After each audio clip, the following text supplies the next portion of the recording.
Assalamualaikum warahmatullahi wabarakatuh. Salam sejahtera bagi kita semua. Om Swastiastu, Namo Buddhaya. Perkenalkan, nama saya Hartoyo, peserta program Guru Penggerak Angkatan 10 kelas 260 BPGP Jawa Timur. Berikut akan saya tampilkan tugas refleksi dari modul 1, Refleksi Filosofis Pendidikan Nasional Ki Hajar Dewantara. Intisari filosofis pendidikan Ki Hajar Dewantara. Ki Hajar Dewantara adalah guru besar pendidikan di Indonesia sejak zaman kemerdekaan. Beliau sekaligus dikenal sebagai bapak pendiri pendidikan modern di Indonesia. Beliau memiliki pemikiran yang sangat relevan dengan konteks pendidikan Indonesia saat ini serta di tingkat sekolah.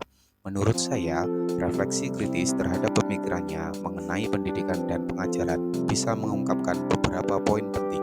Di antaranya adalah sebagai berikut. Perbedaan antara mengajar dan mendidik. Arti dan tujuan. Ki Hajar Dewantara membedakan kata pendidikan dan pengajaran dalam memahami arti dan tujuan pendidikan. Menurut KHD, pengajaran under which adalah bagian dari pendidikan. Pengajaran merupakan proses pendidikan dalam memberi ilmu atau berfaedah untuk kecakapan hidup anak secara lahir dan batin. Sedangkan pendidikan obfeeding memberi tuntunan terhadap segala kekuatan kodrat yang dimiliki anak agar ia mampu mencapai keselamatan dan kebahagiaan yang setinggi-tingginya, baik sebagai seorang manusia maupun sebagai anggota masyarakat. Dari pemikiran ini dapat disimpulkan bahwa meskipun berbeda, namun antara pendidikan dan pengajaran tidak dapat dipisahkan. Refleksi kritis. Pendidikan sebagai hak asasi manusia, yang artinya semua manusia berhak dan wajib ikut serta dalam mengenyam pendidikan. Hal ini pun selaras dengan undang-undang pendidikan yang dibuat oleh pemerintah, yakni wajib belajar 12 tahun. Pendidikan holistik, artinya pendidikan bersifat menyeluruh, tidak hanya berada di ranah akademis, namun juga berada di ranah sosial, emosional, personal, maupun spiritual, bahkan keterampilan praktis. Pemikiran ini relevan dalam konteks pendidikan di sekolah, di mana pendekatan kurikulum yang berbasis kompetensi pembelajaran sepanjang hayat juga disebutkan dalam agama, yakni setiap manusia wajib menuntut ilmu sejak dari buayan ibu sampai menuju. Pengajaran berpusat pada siswa, artinya siswa menjadi subjek utama pada proses keberlangsungan pembelajaran yang dilakukan di kelas. Guru menjadi fasilitator yang berfungsi sebagai sutradara pembuat skenario pembelajaran. Siswa sebagai aktor utama pembelajaran dalam mencapai tujuan pembelajarannya. Pendidikan karakter. Pendidikan karakter sangat penting dilakukan untuk menempa siswa menjadi siswa memiliki budi pekerti yang luhur. Apalagi di era pendidikan kurikulum merdeka saat ini sangat mengedepankan profil pelajar Pancasila yang mampu menjadikan siswa memiliki jiwa Pancasilais. Guru merdeka dalam belajar. Pendidikan selayaknya dapat dilakukan tanpa adanya batasan-batasan dalam mewujudkan kemerdekaan dalam pembelajaran. Kurikulum itu dibentuk dalam rangka memudahkan dan menata seluruh aspek pengajaran pendidikan. Hal ini selaras dengan kurikulum merdeka yang diharapkan mampu menjadi pendamping dalam dunia pendidikan Indonesia.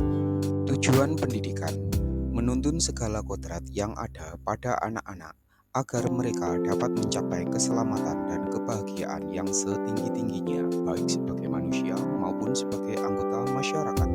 Membimbing sesuai kodrat alam, yaitu terkait dengan potensi atau bakat yang mereka miliki, ras atau suku tempat mereka berasal, hingga karakteristik lingkungan budaya daerah mereka.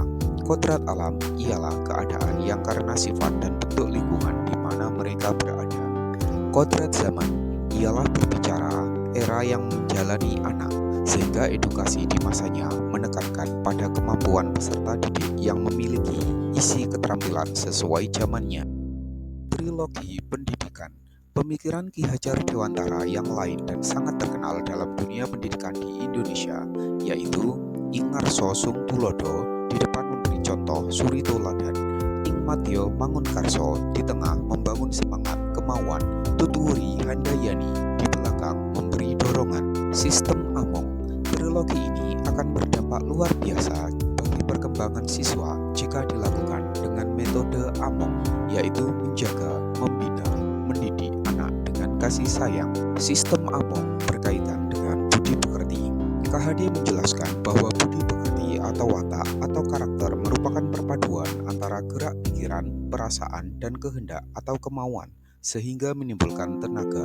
Budi pekerti juga dapat diartikan sebagai perpaduan antara cipta, kognitif, karsa, afektif, sehingga menciptakan karya psikomotor.